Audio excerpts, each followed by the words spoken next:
The high stepper, huh? Yup. They call me the lemon pepper stepper. Are you gonna make love tonight? What the hell is even that? What's this? Oh, that's my new streaming device. Your TV? Yeah, I can't afford a Fire Stick, so I bought the on-brand. On-brand what? The on-brand Fire Stick. There's an on-brand Fire Stick? Yes. And you can program it?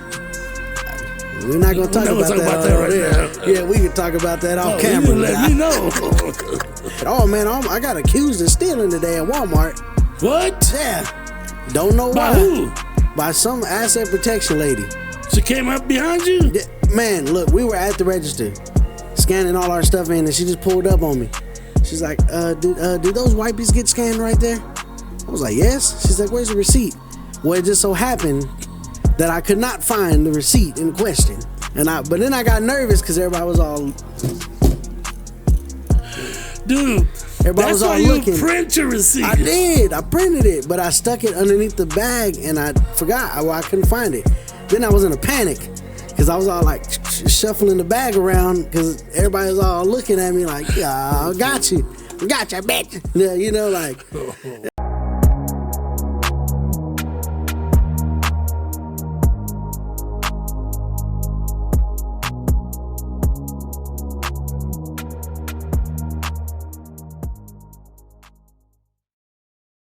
What's going on? What's going on, late night family? We're back in the building, coming to bring you another exciting episode of Late Night Conversations with Uncle Nephew. I am your host, King J, also known as Nephew, and to the left is my co-host, JR, Big On. Man, what's up, Big Hump? Man, living that life right now. Living the life, huh? Trying to, you know. Trying to cut back on the eating is what you told me. Yeah, I'm trying to. Well, He said it's not so much about eating. Yeah, it's about eating. I said all you ate was one almond today. I wish. One almond and 2 ice chips. Man. For hydration. Man, right? The almond's still right here. Couldn't get it to go down. Man, that's crazy, dog. Dude. Yeah, man, it's been good, no. man. I'm getting ready for my. I got a work flight coming up. Right, you were telling me. Business Yeah. trip. I've never took one before. But That's cool, man. I know you were telling me this is your first time flying. This is gonna be amazing, though. Y'all pray for me, dog. I'm scared. Oh, he gonna be good. You ride roller coasters? Yeah, I do like The roller only coasters. thing is, you're 30,000 feet in the air. You know? Yeah, if this plane go down for any If reason, it stops, hey man, I'm just gonna have to ask God help me. No, what I would recommend is right before it hits, jump. I'm gonna try to jump on somebody. Maybe they'll cushion No, the blow. you jump, and then when it hits, when you land, you Tell just jump again. Like my look for a fellow fat person and just jump on them. Oh, 2 or 3 of them, I don't care. yeah, I'm gonna Jump on the whole aisle. yeah, dog. jump on just stretch myself out. Hey. Y'all be my cushion, please. Man, but yeah, man, I'm excited, man. I'm Yeah. excited about that. I'm but- happy for you, nephew. I'm glad you got to experience something different. I know you haven't ever been to Ohio. Yeah, I ain't never been that far. That's up north, man. It's gonna be That's way cold, up and there. I know you're prepared for it. And I'm happy that that this company is giving you the opportunity. Yeah, man. You know, because they could have forgo you and chose somebody else. Yep, But they chose usually you. do. But for some reason, boy, they just couldn't. They couldn't pass. I was like, whenever you choose everybody, Yeah. and and just the sorry kids left. Like, damn, man, come on, man, just come on. Nah, No, they didn't do you like that. They chose you for a purpose, man. No, it's good, man. I mean, And I believe, you know, because every time that sure. that I talk to you, I call you, you're doing OT and you're working, you know. Yeah. So, no, you deserve this, nephew. I'm glad. I'm I happy appreciate for you, that, man. Unc. I appreciate that, man. Well, man, we're back. Yep. We're back, and I got a super dope That's what you plan. keep telling me, dog. Super dope episode planned tonight, man. So, before we jump into tonight's episode, y'all, we just want to say thank y'all so much for joining the Late Night Family. Right. Man, if this is y'all's first time checking out the Late Night Family, we want to say welcome to Late Night Conversations with Uncle Nephew podcast. We really are glad you're here. If you enjoy your time with us, and I really hope you do, Man, we wanted to just ask you, just hit that subscribe button for us, man. Hit that follow button wherever you're watching your podcast at, whether that be Facebook, Apple Podcasts, Spotify, YouTube, wherever you get your podcast from, y'all. Man, just hit that follow button. We greatly appreciate it. I promise you'll always have a good time when you're with Uncle Nephew. Yep. For all our YouTube gang out there, man, if y'all are watching on YouTube and this is your first time watching us, man, hit that subscribe button, y'all, and punch that bell right in the teeth. So you get notified every time we drop a video. Yep. And that's every 2 weeks on Friday. Yep. And so without further ado, y'all, let's jump into today's episode. So for all y'all out there, if y'all been fans of this podcast for a while, tonight is a creepypasta night. I thought you'd have a creepypasta tonight. I know that the session before the video before was True crime. So yes, we hit 2 true crimes back to back. Right. So I said, let me give them a nice little creepypasta to throw them off. So man, if y'all don't know what a creepypasta is, y'all, it is a short horror story that I read to Unc. I gauge, I kind of tell him the story. I get his reaction, and then we just kind of conversate back and forth. Right. So strap in, y'all, because today is a sci-fi horror story. It's so crazy. And I'm doing it in honor of which they were supposed to go this month, but NASA is launching Artemis 2, which is the manned mission to the moon. So they're going to fly around the moon. They're not going to land on it. They're going to fly around it. It's been a long time since they've been to the moon, yeah. So they're going to do it. It was supposed to be this month, but there was a hydrogen leak. Armageddon style. Yeah, so they pushed it back to March. Okay. So we're hoping that they can push through. I was hoping you wouldn't say to Mars, because that ain't going to happen. Mars, You don't think so? I'm not even going to go there. I'm not even going to go there, dog. Let's go with the story, because I know it's going to... It's going to rack y'all's brain. So, man, thank y'all for joining us, and let's jump into the story. There's a gravitational anomaly out past the orbit of Jupiter. It's the strangest thing. During launch, there is a bunch of sounds and a tremendous shattering, mighty force of pressure. So much that it feels as that in the moment, the whole world is collapsing. And you grit your teeth, and your knuckles flush white on the grip, and you trust your harness, and you shut your eyes so tight, you feel they'll bleed. But then, some minutes after leaving the pad, it's all over. And then there is nothing but silence to be heard. And the beauty in the silence, and no weight of gravity at all to tie you down. So, you turn around, and as you fly off and see the whole of the earth there in your own little window, and you realize when you look at the spear of it, that on that spear is and was everything that is and that has ever happened. And every man and woman and child, and all of the wars, loves, and songs and stories that ever were fought and cherished and sung and told right there on that little blue marble that you can almost hold between your fingertips, so small. I was born and was a child there, right by that ocean, and I became a man in a town 1,200 miles away, a distance that from up here represents not more than an inch. It is surreal. Every time I am out here among the stars, I feel the same smallness that is both awesome and terrible in equal measure. But our time in this place is coming to an end, I think, and that it is indeed the case that the earth isn't appreciably more than a womb, and the universe is the world, and so we've only just taken our first of many, many steps out into the depths of it. God only knows what's out there, waiting for us in the deep. I think too that very soon we'll get the chance to find out. An anomaly, a gravitational anomaly, yes, and the source of it right out there, out past the orbit of Jupiter.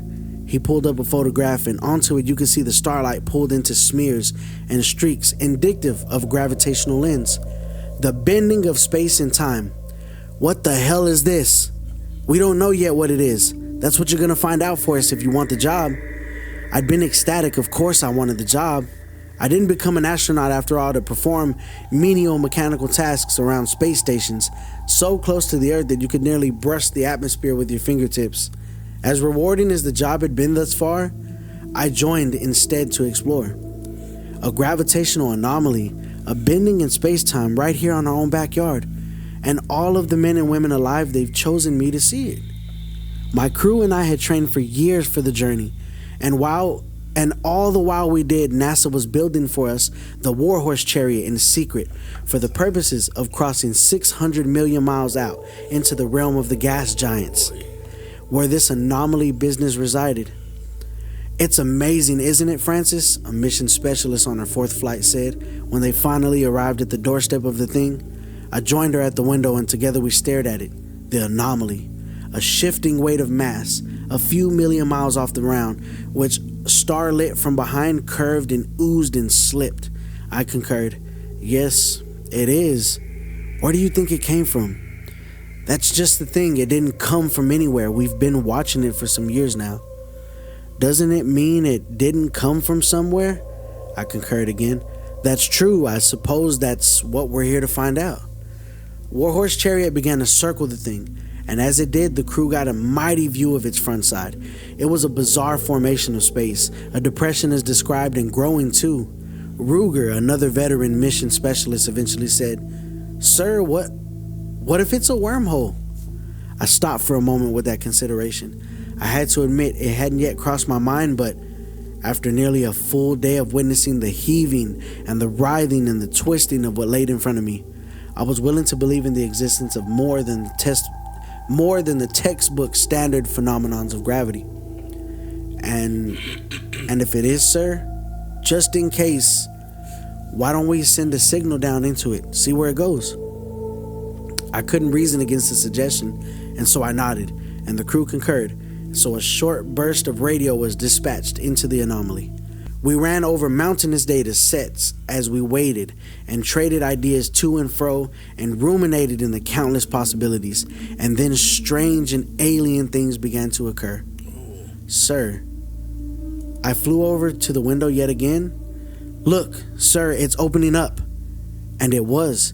The anomaly was indeed appearing, at the very least, as if the shape of the starlight behind it was any indication to opening up. What the hell? What's it doing? I don't know. Is it opening up to somewhere else? I don't know. Just watch. What began as a depression in space-time soon did indeed deepen into a hole. And then it widened and spread, and as soon as it wasn't merely reflecting the star's light, it produced its own. A powerful pulse of brilliant and blinding blue. All at once, the crew shielded our eyes and turned away from the light, only peeking back as it faded. God, it's a tunnel, Ruger. God damn it, Francis patted him on the back. So, what's our next move, Cap? Another specialist, a 10-year vet by the name of Jones, had said, "You want to dive into that thing?" I shook my head. "No, we're going to stay here and observe for now." "You sure? I mean, a chance to make history? You want to pass that up?" "We have no idea what the hell lies on the other side, Jones. Our orders are to observe and collect data for research." He shrugged, and for a time the crew merely discussed the implications of the discovery. As we did, though, we began drifting forward. It was difficult to notice at first, as the distances involved and the lack of stationary objects nearby made it impossible to eyeball. But the equipment noticed it, and no sooner did we hear the faint beeping that the chariot picked up more and more speed. "What the hell? The hell's going on? Are we moving?" "I don't know." Pilot Fowler was frantically scrambling over the controls. "It's not me, sir." "What do you mean it's not you? Can you stop the ship?" "No, I'm trying, but the thrusters aren't even on. Fuel is stable." "It's this thing. It's pulling us in." "All right, everyone, calm down. We'll figure this out, Fowler. Can you angle the thrusters away from the direction of movement?" "I'll try." And he did, and we felt the subtle rumble of fires from those thrusters, and the descent into the anomaly began to slow, but it was a temporary respite. "We're slipping again," Fowler flared up the thrusters and burst, but whatever he did, the anomaly's pull got stronger and overwhelmed their effort in turn. Whatever this thing was, I realized it was able to target its gravitational pull and adjust its intensity as needed. And Warhorse Chariot had no answer. "Turn off the thrusters, Fowler," I said. "No sense of wasting our fuel." He did, and a silent distress settled over the crew as the chariot flew towards the anomaly. Warhorse Chariot continued its freefall into the mouth of the wormhole. At its own speed, it's a journey that would have taken days or weeks, but with the anomaly collapsing space and time itself in front of the ship and expanding it behind us, the ship gained impossible velocity. We approached the speed of light. Then we reached it relative speed, at least to the solar system outside our reference frame. Oh, man. Fowler said, "Holy shit, guys, we're going at light speed. We're actually moving at light speed. How is that possible?" We're not moving an inch inside of our bubble space, I said, without breaking eye contact with the anomaly. That's how. It's space itself that's moving. There's no limit at all to how fast it can go. Another moment passed before I added, everyone strap in, we're almost inside. And then the ship began to rumble and shake and groan, and the blue light brightened and enveloped us all. Moments later, we entered the tunnel, and Warhorse Chariot exited the solar system. Neither space nor time retained their meaning in that place. There was nowhere, there was no wind, there was only the ship and her crew and a hole protected from the madness of the journey by a sphere of space-time that flew through the tunnel, made of the same stuff, past 1,000 galaxies and 1,000,000 stars and 1,000,000,000 worlds. For a time, it was beautiful to behold, but that time was fleeting and quick. Before we exited this dimension, the pressure of moment overwhelmed the integrity of the ship, and I heard a groaning of protesting metal, and then cracking, and then titanic cracking. Then lights went out, and all of the sound in the cabin of the ship ceased at once. Hello? There was no answer. Fowler, Ruger. Silence and darkness and cold, such frigid cold, my skin began to grow numb from it. Francis, you there? Baker? Nothing at all. Nobody answered me. Slowly, I struggled to undo the seat harness, and then, damn it, another flash of blue. It was so bright, so exceedingly bright, in fact, that I couldn't see a thing or think, and it filled up the whole cosmos from where I sat, and it lingered. On our side of the wormhole, the pulse had merely been that, a heartbeat, a flash of light, and not more than an instant of time had been taken up by it. But here, it stayed active like the supernova of a star. And then I could feel the heat of the light, and it washed over me in waves. And then something else happened. I began to feel something in my head. Something in the light, no doubt, that saw me and saw a usefulness for me. It was clawing its way through my mind, pulling up memories and dreams and thoughts and ideas, and sifting through the lot of them, as if it was searching for something, and it hurt. God, it hurt, and in a lancing, sharp way, I grabbed my temples and squeezed shut my eyes, and I heard myself scream, but the harvesting continued nonetheless. I saw images and memories and thoughts and dreams. Perhaps it wanted me to see them. A birthday party, a ringing hallway bell playing in the mud, a first kiss, a mountaintop snowfall, a sunset on the beach. What does this thing want? What do you want? I hear myself say, and there was a pause. For a fleeting moment, the pain stops, and so too does the harvesting. But only for that moment, and when it was over, the process begins again. And the memory it finds begins to focus, and my eyes roll back. Flash! A memory of a conversation is summoned. It is about nothing, an old coworker discussing expense reports with me. The light loses interest in swift order, and then it moves on. Flash! An earlier memory now. Another conversation. I'm speaking with my mother. I'm looking up at her in the kitchen with oven mitts on. She's telling me to wash up for supper. She speaks slowly and simply. I must be, 10? Younger? The light lingers a bit here, then moves on. Flash! Elementary school. Or earlier, maybe kindergarten. We're learning penmanship today. I look down at my paper and see the alphabet scribbled there in loops and scratches. The light lingers for a while, and then the memory fades. What do you want? I say again. Another pause, and then another memory comes up. A high school buddy of mine, Ricky, runs up to me after a football game and says the word food. Another pause, and then another memory comes up. Then flash, and then there's nothing. Perhaps the light is waiting for a response. Food, I say. Flash. Melissa looks down at the note I passed her 3 days before prom and says, yes. Okay, good. Okay, what kind of food? Then there's another pause before. Flash. Just an image this time. A bolt of electricity in a thunderstorm seen from my dorm window, 2001 or 02. Lightning, you eat lightning? How? Flash. My mother, after watching the dog piss on the floor, shouts, no. Okay, you don't eat lightning then, so flash. Just talking to him, boy. Using his memories. Flash, a bouncing dodgeball in the high school gym, another image of lightning, and one of rippling air on a pavement in the midst of summer heat wave. A ball, okay, and lightning and heat. Like a combination of those things, is that it? Flash. Melissa again says, yes. Okay, give me a second. A hot ball of energy, like a star? The image of the sun that popped up in my own head as I uttered the word gave me light. Some pause. Then I felt a force of power. It stung. Flash. Yes, Melissa says it yet again. A star for food. Okay, how? Flash. An image of an armadillo from a nature documentary. It curls tightly into a ball and the memory fades. I'm not following. Flash. The image repeats itself and drags a bit on both ends. I see the creature walking for a moment, its weight shifting left to right, and then it stops, and then it curls up into a ball while its little armor plates shield it. An armadillo? You eat like an armadillo? Flash. Mom shouts again. No. Now it's an image of a cat and a ball of yarn. It curls around the thing. Then there's another visual of a hand wrapping itself around a baseball. It throws it home. Something about curling into a ball or onto one. Flash. Yes. Okay. So you're hungry for food and you eat stars by what? Curling onto them? What the hell is this? Flash. A new image. It's shocking and it's dark.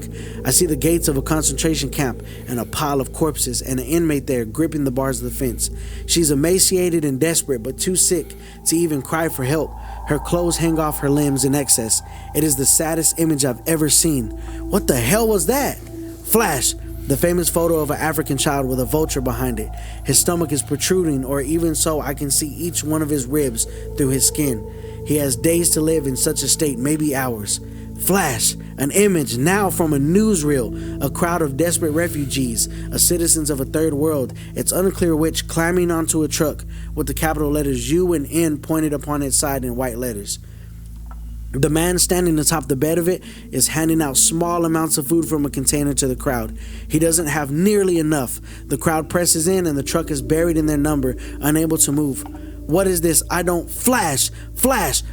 Every time the image is switched, I saw a new scene as horrible as the last. Okay, you're starving, is that right? Flash! Yes. I'm sorry, I don't know how to help you. There was an explosion of pain behind my left eye. Then I felt nothing but chaos and discord and anger. I sensed it very, very clearly, burning, twisting, desperate anger, and then flash, an image of bones. Flash, a man screams for mercy. I doubt he received any. Flash, an armed men threw another man down a hillside and then fire automatic weapons into his heart. Flash. Images are rotating in and back and out again, and each consecutive depicts a scene of violence and terror, misery and suffering, and at last, flash. There is an image of a burning world. My world. The earth scorched and ruined. Wait. It's not Earth. It's somewhere different. Another planet. This already happened, didn't it? Flash, yes. I was afraid to ask the next inevitable question, but too curious not to. What are you? Flash. A new image entered my mind this time. Like the last time, from the light and not from myself, I saw a memory of a dream playing out before me. A fleet of starships arrayed up in a concave formation for battle, firing lancing spears of energy into a wormhole. Then the blue light spilled on through it, followed in turn by a mass of alien metal. The ships ramped up the rate of fire and the intensity of it, but they couldn't harm the thing coming through, or so as much slow it down. Slowly and one by one, as it became clear the advance of the machine could not be stopped, the ships broke formation and began to flee, but they weren't fast enough. The machine, after a time, gained the hot side of the gate and poured on through. With pulsing blasts of light, entire ships disintegrated to ash and nothing more. A capital ship in the formation's middlemost section fired a round of some new form of fire, and the machine took a hit with a wound, but not even that did appreciably more than scratch an arm of the thing. That ship met a swift fate like the others. Flash, a scene from the planet from which those ships had hailed. There are dead things, alien corpses, cities aflame, the end of the world. The mighty shadow of an eclipse falls across the scene, and then there's darkness. Flash. From space, now I see the thing, and all the magnitude of its vastness.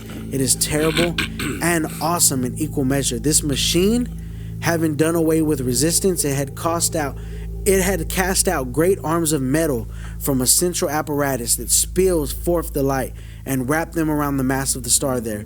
Then, as I watch, a funnel of the star's plasma is sucked up by gravity into the machine, and it begins to feed. Flash. The star is dwindling. Flash. The star is no more. All that now remains in the grasp of the machine is a spear of hot space. The machine spills its blue light to the depths of the abyss in search of other things to devour. Flash. Another world. Above it, I can see the shadow of the machine's arms as it consumes the star. There is no life left here to mourn its passing. Another flash. Another world destroyed. There are starships splintered in orbit, lifeless, useless, and parts of their hulls rammed into the planet's backside. Their attempt to stop the machine has ended in disaster. Flash. The machine gathers these parts and adds them to its mass. Over unspeakable units of time, in countless such battles, it has grown large, too large in fact, to sustain itself. Ever if it searches for more food. Flash, the machine having destroyed yet another system, shudders and quakes. It's not enough. Flash, parts of the machine's limbs have gone dark. There's not enough energy, not enough food. To feed the whole of its mass, it needs more. I can feel its hunger and I can feel the growth of it. Flash, in desperation and with the last of its energy, the machine warps space-time itself into points and rivers. Doorways are opened up. There's no rhyme and there's no reason. Countless such portals have been ripped into the fabric of the universe, and through them the machine has poured its light, that blinding blue, in search of sustenance. Flash, I see a new image from my mind again. It is from a science textbook, and it is my own star, the sun. The light from the machine is digging again. Through the dusty corners of my mind, it needs information. It needs it desperately, and here I am, an endless treasure trove of the stuff. More accessible to it than to myself. I can feel memories being ripped, free and thrown. A sick day, a movie theater, an astronaut speaking at my school, an Air Force recruitment center, and a first flight, and the majesty of speed. A rocket launch, knuckles white on the edge of the harness. A first look at Earth from above. No, you can't have it. You can't take that. I live there. I managed to say weakly, stop. But instead my mind, I resist with effort. I pull up my own memories now to throw it in his face to slow it down. Flash, the coworker approached me again. Hey Darren, did you get my email? I need those expense reports by Thursday. Yeah, I got you, man. I'll get on that now. Okay. Oh, hey, you talked to Brad earlier? He's... okay. He's a bunch of gibberish. I flinched. The hell? Flash! Mom yelled, no! And the digging begins again. Data, mountains, as it poured over. A look at the sun from the Pacific side beach. The machine tastes the warmth of it. Its hunger roars, but I push back harder with everything I have. What else? What else do I have? My name. I have my name. Darren Gray. Darren Gray. Darren Gray. Flash. No, damn it. Sydney's not in the house. No. Flash. A new image. I see the sun now from the window of the Warhorse Chariot. And then flash. A childhood friend ran up to me on the playground during the game of hide and seek and said, dude, where's Eric? Where? Flash. Another image of the sun, white and alone. Flash. The friend says again, where? Flash. Where? Danny Gray, Danny Gray, Danny Gray. That's not my name. Danny, something with a D, I think, right? Flash. The sun again. Flash. Where? I can't, I don't know, I don't. Flash. An image of a galactic layout and Milky Way maps with a label for the sun flashed through my mind. It was getting closer. I could feel a thunderous surge of power. No, stop. Flash. The pain increased tenfold. My vision swam and burned. I thrashed and grabbed again at my temples and screamed. But the light machine doubled down yet again. Call signs, wedding days, a hospital bedside, TV documentaries, Apollo, Voyager 1, Earth's radio presence. It was getting closer and closer. Danny Green, Danny Green, Danny Green, sir. Flash. My father rummaged through the kitchen phone in his hand. He muted it with the other one. Anyone seen my pen? He said. Danny Green, Danny Green, Danny Green, sir. Never mind, my father had said it. I found it. I felt a monstrous electric surge of power, and instantly the light began to fade, and the pain with it, and the sensation of mental invasion. It felt like waking up from a dream, but the nightmare hadn't faded yet. Sir, I stumbled back. I felt that much. I stumbled and something caught me. Captain, Captain. I opened my eyes. It was Frances, and she'd been crying. What? Sir, I've been calling you. I said to stay out of the light. I looked around the cabin. The power was on. The crew was here. All of them were getting up off the floor, and all of them stared at me with confusion and with concern.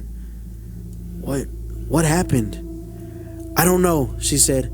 We sent that signal into that wormhole thing, and then this weird blue light just poured out of it, and we all hit the deck, but she looked around, but you didn't. You had this look on your face like you were in this trance, and I don't know, I thought you were dead. She started to cry a bit. I looked over at the others. Nobody else saw that? Saw what, sir? Anything at all? There was something in the light. I saw this machine in there, and I stopped. I was losing them. Baker said, "Sir, I think you should sit down." No, we need to leave now. What? We just got here. I know that. Don't you think I know that? I began to slowly stow away cargo and strap down things for a boost. Everyone strap in. Fowler, pilot us a course out of here. Baker grabbed my arm. Sir, I mean it. Sit down. Okay. Gather your thoughts, Jones. Can you just get him some water or something? I don't need water, Baker. I shook him off and he continued loading. Fowler, on the seat now. Let's go. Fowler looked at the others and they shook their heads. Ruger spoke up. Sir, we have come through hell and high water to get here, and here we are on the threshold of history. We are not leaving, not yet. I will lock you in the damn quarters until we get back at the end of the mission if I have to. Shut the hell up. Sir, Francis stepped forward, always the peacemaker she was. Don't do this, y'all, please. Shut up. None of you saw that. That thing, Fowler? What did I say? What thing? The machine? Fowler, get on the seat now. I felt a slamming weight in my midsection, and down I went with Ruger on top of me. Sorry, sir, I can't risk you messing this up for the rest of us. What? Get the hell off of me, I thrashed and threw all my weight against him. He buckled slightly and then turned and said, Baker, a little hand here? Baker piled on, and then Jones, and again their combined weight, I didn't stand a chance. They hauled me to my feet and began dropping me back off to the back of the ship. Guys! It was Francis' voice. We stopped and looked up as she was pointing out the window towards the anomaly. Look! We did. Instantly, I felt 3 pairs of hands loosen up their grips. I fell to the floor. What the hell is that? I wiped a trail of blood from my nose and said, It's here! And the deck of the Warhorse chariot descended into madness. Baker, can we raise NASA from here? I don't know. I can try, but... I mean, what the hell is that thing, Fowler? You getting us out of here? I'm trying, man, but hey, I shouted. Everyone calm down and strap in now. Fowler, plot a course for home. Obedience this time was immediate. For a fleeting moment, I heard nothing but the buckle of harnesses and the shuffling of feet and the rumble of thrusters, and then the chariot was off. But behind us came the machine, and it did so with utterly shocking speed. I watched it pour on through the widening wormhole, and only then did I appreciate the magnitude of this thing. Shit. Sir, I see it, Fowler. How are we doing? We're moving, sir, fast as I can. The ship shook violently as a pulsing blast of blue light rocketed by overhead and nearly vaporized the hull. Shit, what the hell was that? It's shooting at us, that's what that was. Another blast. Warhorse chariot felt its heat and the force of fire, and the crew nearly spilled out from their harnesses. Come on, baby, come on. But the ship was too slow. I knew it. Fowler knew it. Baker and Francis and Jones and Ruger, they knew it too. And we shared the intuition, even as we fled and said not a word about it. A flash of light, another shudder. I sat down and powered up a computer and began writing this account. A record we won't be able to give in a hearing. And I started it with a description of a home I'll never see again. Sir, Fowler said, we're slowing down fast. And Ruger, not me, responded, We know it is, he said. Sheer gravity of that thing is pulling us in. The ship ain't fast enough, gentlemen. Another flash. Chariot nearly split at the rivets. And for a split second, all we could see in the light was nothing at all. I shielded my eyes for the duration before the fade and kept up my writing. Orders, sir. I stopped typing, and then I stood, and the crew watched as the ship slipped in her run. Turn it around. What? Turn the ship around. Fly towards it. If we time it just right, then we could take a hit of that blue laser right inside the firing chamber. A hush fell over the crew. They knew what this was, a call to spend their lives in the service of mankind. I looked out at the machine. We had 15 minutes, maybe less, before the full form of its mass exited the wormhole, and so we had just as much time to act. Sir, are you do it, Fowler? Baker spoke up. It's the right call. We're not escaping. We might as well take it out with us. It's the right call, Captain. So, Warhorse chariot adjusted its heading for its hunter, and the machine filled up. The view of the deck display, and Ruger spoke again. You all ready to die today, ladies and gents? For king and country? Francis closed her eyes. Fowler set his jaw. The gravity kicked up by the sheer mass of the machine took the chariot on a wicked pull. And one bolstered by the ship's thrusters and the gap between us closed quickly. I typed furiously. The machine's central apparatus opened its yawn to fire, and that old blue plasma pulled up in its center. And I pulled it out to see Fowler. I see it, sir. I put a hand to his shoulder and said, "You did great, son." And now I bring this account to the current moment. As I write, the machine hastens up its firing process. A piece of it still lives on in my mind, I think, because I can feel a foreign panic when I myself am at peace. I believe it knows that when all the numbers are added, there's nothing that it can do to prevent the Warhorse chariot from flying into its firing mechanism at the moment of discharge. It is inevitable, and for that reason I have accepted it, and Baker too, Jones and Ruger and Francis and Fowler. All my brothers and sisters, they have accepted it, and they are praying and closing their eyes, and there is not a crew ever made that is finer to die with. To NASA, if you ever receive this transmission, know that we died well, and know too, although there are monstrous things out here in the deep, there are also wonders in it. Never lose the spirit to find them. Darren Bradford Gray, commander of the USS Warhorse Chariot. At 6:09:22 p.m. Eastern Standard Time, an explosion event was picked up by the Hubble Space Telescope on an array of surface-based observations and private telescopes. NASA claims the event was a large-scale asteroid impact. Other satellites have been purposed with examining the area of the incident. As of early August, they have spotted numerous pieces of floating metal, most of which will either join the asteroid belt or fall into the surface of Jupiter, and an excessive amount of radiation seemingly indicative of a collapsing gravitational event. Closer inspection has revealed that the anomaly Warhorse Chariot was initially dispatched in secret to inspect has ceased to exist. Some private telescope owners, however, have reported an unidentified blue flashing light and pulses from exactly this region. NASA at this time has made no official comment. Damn it, boy. Hey, that was a planet killer. Right. It was sucking it was sucking everything that was in its path. Yes. And it's a whole new term on wormhole or black hole. It's an actual alien wormhole, ship. Yeah, when he said wormhole, I'm like, okay, so they're gonna go in this wormhole, and they're not gonna come. I knew they weren't gonna come back. Yeah. But they were gonna end up somewhere, not realizing that it's a machine that is growing and growing with everything that it eats. That's crazy, right? It's getting bigger. It's getting so big as that you were it can't. telling this story, my mind is like, are we in a Star Trek episode? Or are we in like Star Wars or like Star Wars type? And I was like, it's creepy, dog. You know that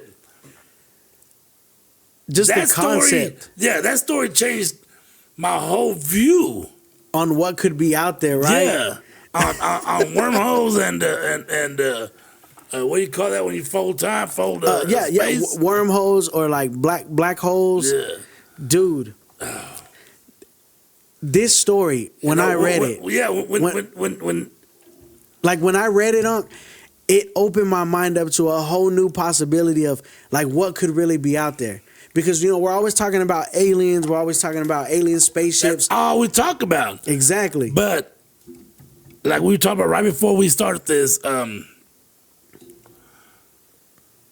What is out there? We don't know. We've never explored beyond our solar system. Yeah, our own solar system. Not even the solar system, because one of our probes has made it past Pluto.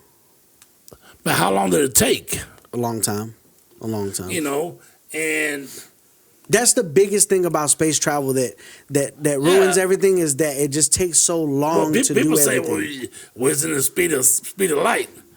Yeah, but even light, that takes time to travel wherever it's going. And when you got quadrillions of miles between planets or objects, you're not going to get there in one day. You're not. You know, and literally, like you said, there's a limit on even light. Well, how much fuel would it take? Yeah, there's not enough fuel. And pulsations to get you where you need to go, you know, and then to find something like that, you know, it's over. Like on 4th of July, what was that show with Independence Day? Yeah. You know, when they're flying the ship, they get it, you know, they learn how to fly it. Yeah. And then it just takes them and it's taking them by themselves. That's death. To me, that'd be like, you don't have no control of a ship. Yeah. And you're still being drugged in. You're not surviving. You're not surviving it. Yeah, exactly. You know, in my mind, you know. And see, and to them, like in the story, the way it sets it up is like, man, they're gonna, like you said, they're gonna go into a wormhole and maybe pop out in another dimension. Yeah, whole time. Else. This is a craft that's eating planets. It's eating suns. Yeah. It's like, you know, it showed. That's crazy. It showed that it already ate Earth once. Yeah, or it's a planet like Earth. It's searching dimensions. It's creating wormholes. Right. To search the universe for food. You know, like what year was that where they sent we got something from space? The transmission. Yeah, 1977. The WOW signal was detected on August 15, 1977. It was a strong 72-second narrowband radio signal from the Sagittarius constellation, which has never been heard again. See, I mean, where did it come from? And was it a distress signal? Or a warning signal? Or a warning signal, you know? Hey, y'all went to the moon, quote unquote. Stop exploring. You know? yeah. And you go find something that you don't need to find. You know, maybe, like I'm saying, was it, hey, keep doing what you're doing, man, because maybe you can come get us. Or stop doing what you're doing because you don't know what you're getting yourself into in space. We don't. Yeah, I mean, dog, barely space is so touched big. The surface of not even the surface. We ain't even scratched the surface of exploration, like space-wise. Because we don't have the technology. Yeah. We don't have the technology. Well, the time. They got the time. Well, they have the time, but what I'm saying is in our lifetime. The warp. Yeah, like wormholes. You see Star Trek or Star Wars. Yeah. Where they go from this galaxy to whatever, you know. And I'm giving her all she's got, Captain. Yeah, you know, and then, you know, all of a sudden it's poof. Yeah, they're at light speed and they're flying. Yeah. We don't have the technology to sustain that. We don't have that. And to be honest, what would that do to your body? Flying at light speed. Yeah. The G's on that. You know, my 10, you know, even in an aircraft, you know, these lose guys. Consciousness, You know, a lot of people don't realize how hard on the body it is for these pilots. Yeah. You know, people think, we know they're brave. They are brave pilots. When we go to war, they're brave. But when you hit a certain force, and like you said, a G-force, you know, it takes a toll on their body. Yeah. You know. Man, you see some pilots, they faint when they're in the because that's why their training is so intense. Yeah. You know, it's like fasting. You know, if you don't prepare yourself to fast, you're gonna lose. Yeah. Same thing with, you know, being a pilot or being, you know, like an astronaut. You know, to push your body to a limit, you have to train for that. Same thing as when you're fasting, you got to prepare your mind and your body and your soul to be able to say, hey, I'm going to go 16 days with just water. Or 16 days just eating fruits, you know, whatever down your fast or whatever fast you're going to do, you know, for whatever long. You just can't, you know, or to run a marathon. You can't just say, you know what? You can't just sign me up for the Boston Marathon next week. No, it don't work like that. You won't make it. You got training you got to do. And that's the thing. That's why the story excites me, because we don't know what's out there, dog. You know, and to have somebody have a mind like that, I would have never thought of a machine that is That's just a planet-eating machine. Orbiting and I don't want to say the solar system, the entire just being. the universe.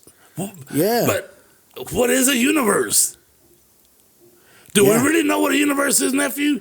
Do we really know how big a universe is? Do we really know how big a wormhole is? A starlight, Yeah, that's true, because you think, man, the Milky Way. I know we see it, but you hear scientists say, dude, space blows my mind, because you hear scientists say, okay, we're able to see these stars from so far away, right? And they can tell that. That's how we know what the age of that universe is, or how far it is. Right. They do the calculations right. and all that. But when you for example, scientists say they can see the star from so far away. Right. What blows my mind about space is what we see right now is the light. The time it took for that light to reach us. Right. We're looking into the past. We're seeing it. From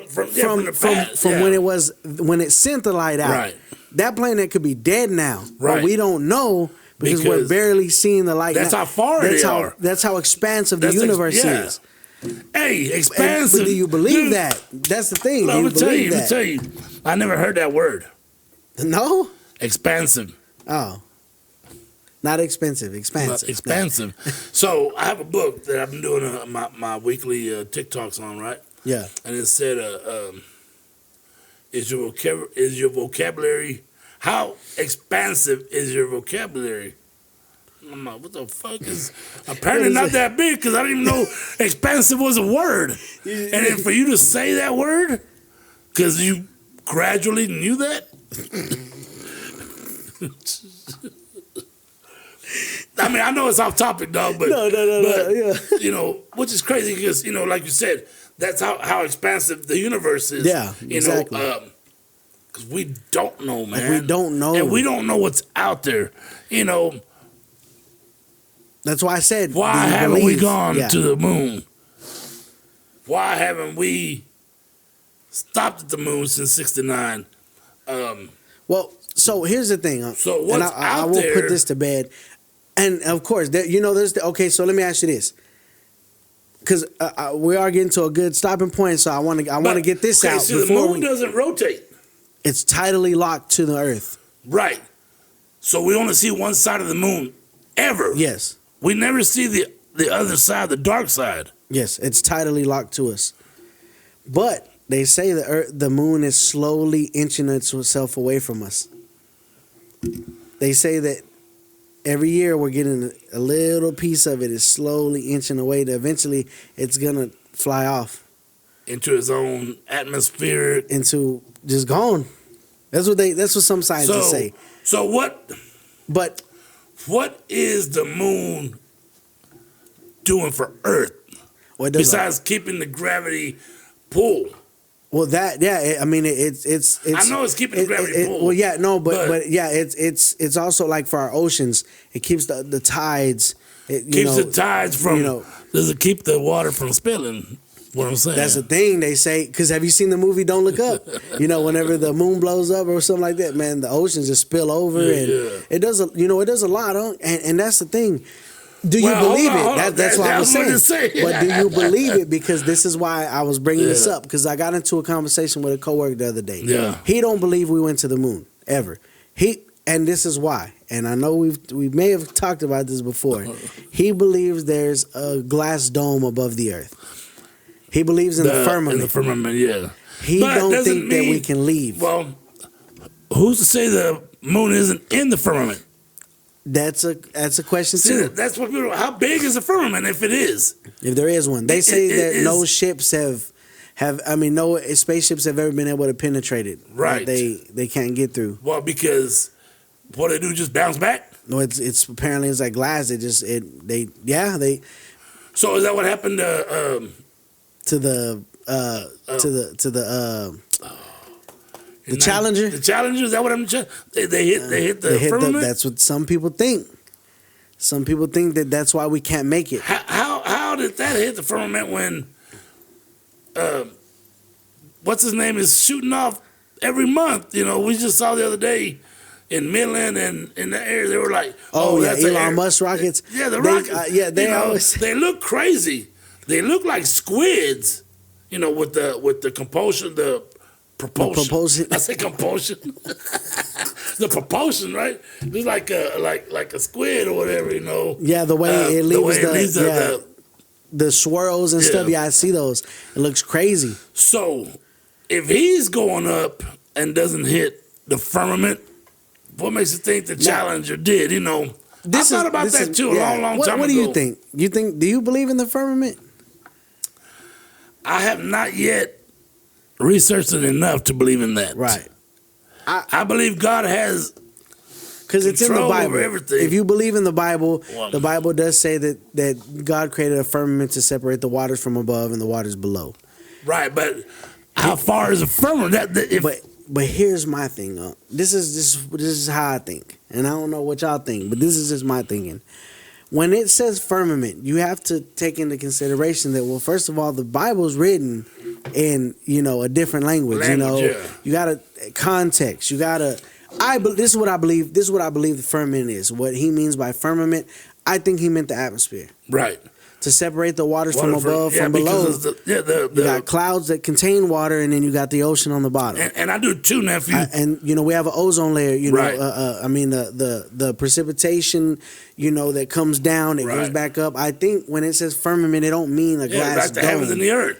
Yeah, I think that it means, it's not a dome. Yeah, it's not a dome. Yeah, but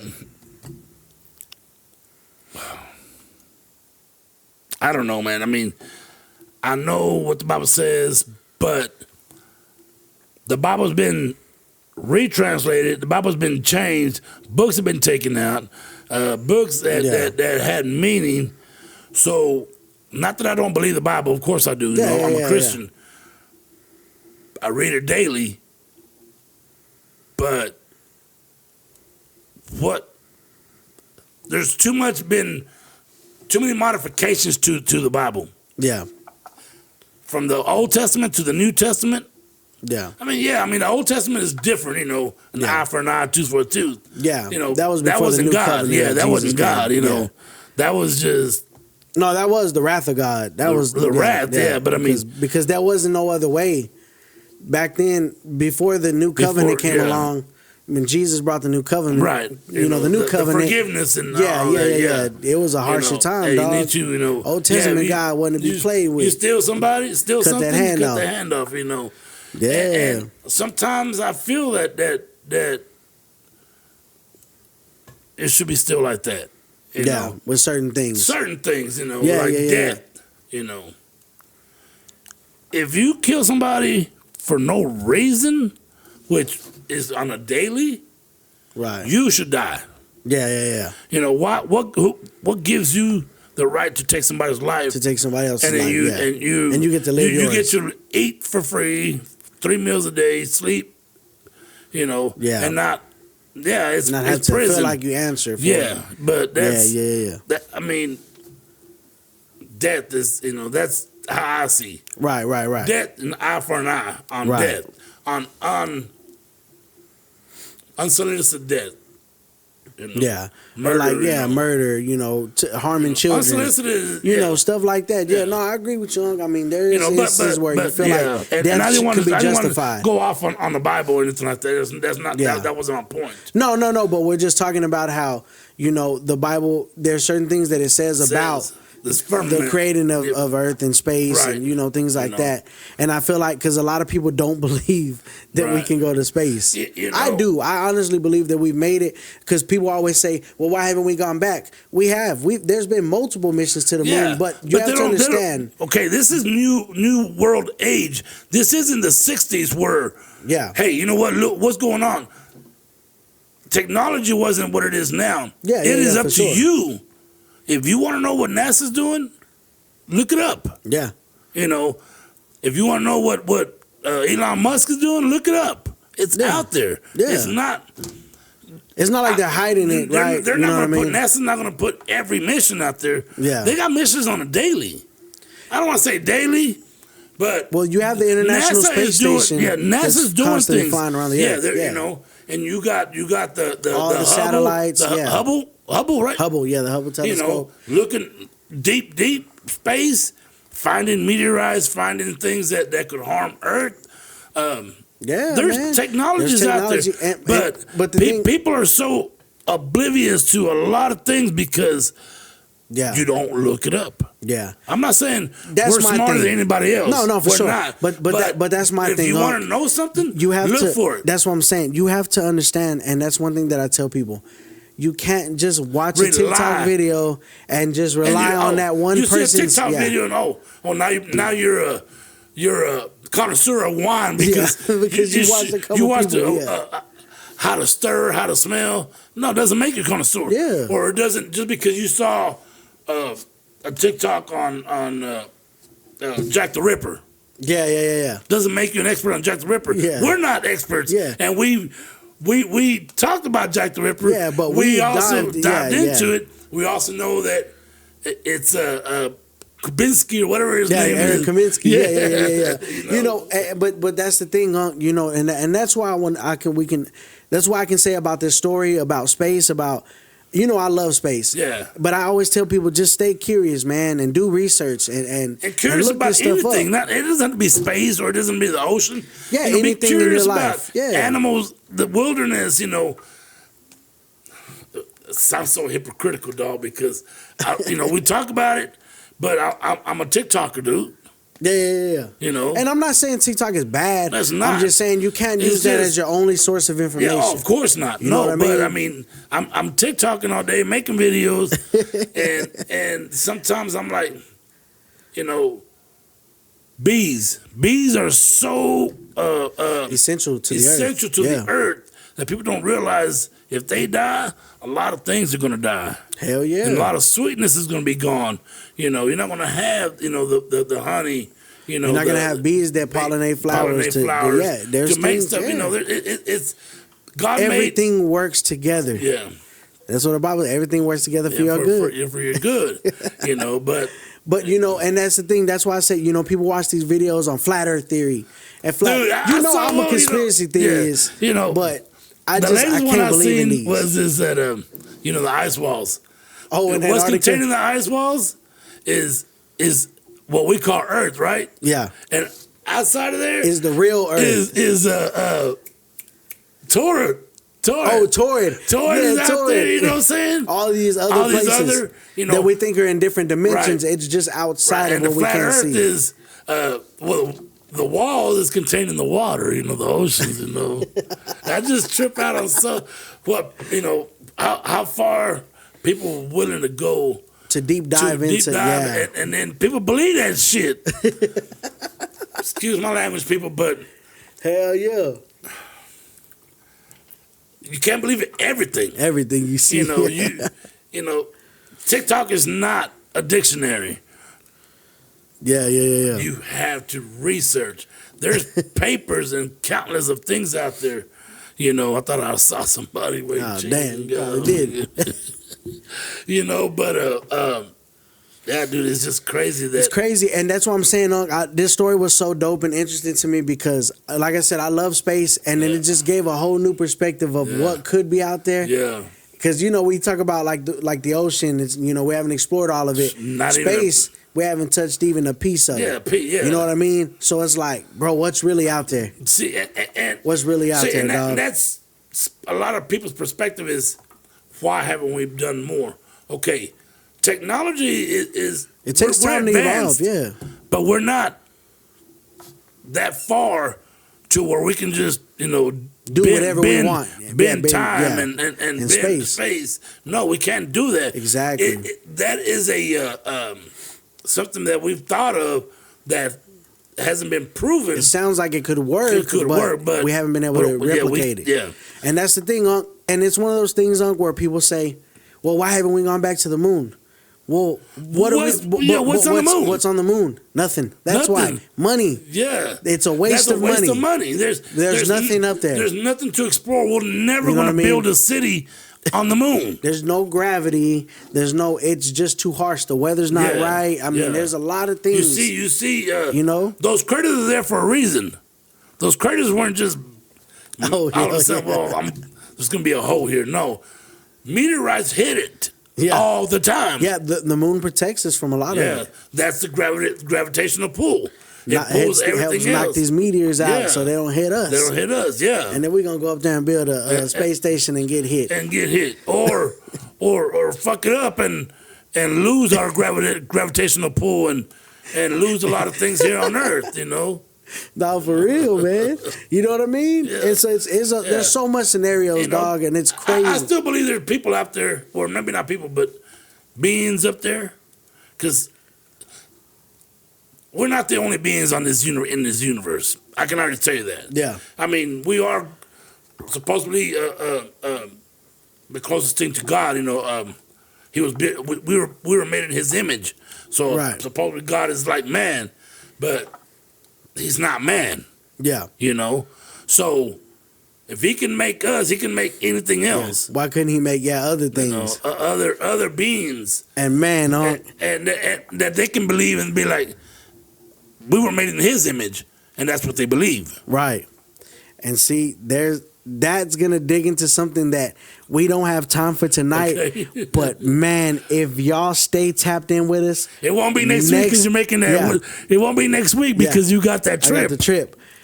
Y'all tap back in with us in 2 weeks because what Unc just said, we're gonna cover a story of creation that y'all might not have heard before. Oh, see, you already got my mind going berserk, and I got 2 weeks to ponder on that. But it's true. I mean, we were created in God's image, what we think God is. He made them other beings created in His image, what they think was Him. If they believe in God, right? If they believe in God, exactly. We don't know. What question?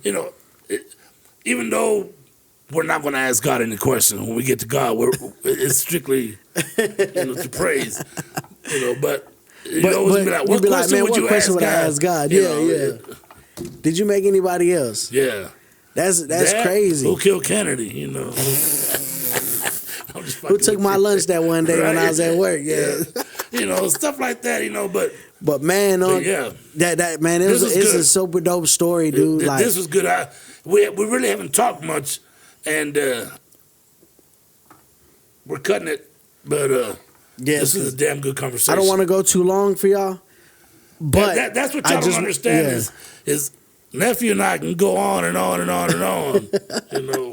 I know. I want to save some of these theories for next episode. Guys, I want y'all to tap in with us because next episode, we're going to piggyback off of this episode and bring up a creation story that y'all probably have never heard before. So y'all stay tapped in. But man, this was a good story. I think we're at a good stopping point, man. We had a lot of information get passed out. Is there anything you want to say before we head out of here? No, I'm just, thank y'all for everything, that comments, likes, shares. We've had new followers. Definitely. Keep doing what y'all doing with us, and we'll keep doing what we've been doing for y'all, bringing y'all great stories and reactions. Facts. And but thank y'all. I hope everybody stayed safe during this winter storm that hit the United States. Here in West Texas, we're back to warm weather. Thank God. Slightly warmer weather. But my job's still cold. It's gonna be cold regardless. So. But yeah, man, thank y'all again. Like Unc said, man, we can't thank y'all enough for everything y'all been doing, for all the comments y'all been leaving, the likes. Man, we appreciate it so much, man. Y'all go ahead and if y'all haven't followed us on TikTok, YouTube Shorts, man, y'all go follow us on there. Go follow Big Unc 806. I've been pushing our podcast on my TikToks. Exactly. And he's been doing a little segment every day with a book that he's reading. Man, if y'all want to find out a little bit more of Unc, get a little bit more closer look at who he is, y'all tap in with his TikTok page. And one thing I wanted to tell y'all too. Nephew's birthday coming up in 2 days. Oh, that's right. So I was, wish him an early birthday. Happy birthday, nephew. Appreciate that, Y'all come back and hit him up. His birthday, he's gonna be 21 come Friday. Shoot, I sure wish I was old as hell. No, you're not old. I'm old. But, Yeah, you're right. Yeah, you're right. Nah. Well, man, thank y'all for joining us this week, man. We really appreciate y'all. We enjoyed having y'all here, man, and we hope y'all tap in with us in 2 weeks because we got a crazy episode planned out. I can't wait. But, man, thank y'all for joining us for another exciting episode of Late Night Conversations with Uncle Nephew. Until 2 weeks from now. Right. Peace. Peace.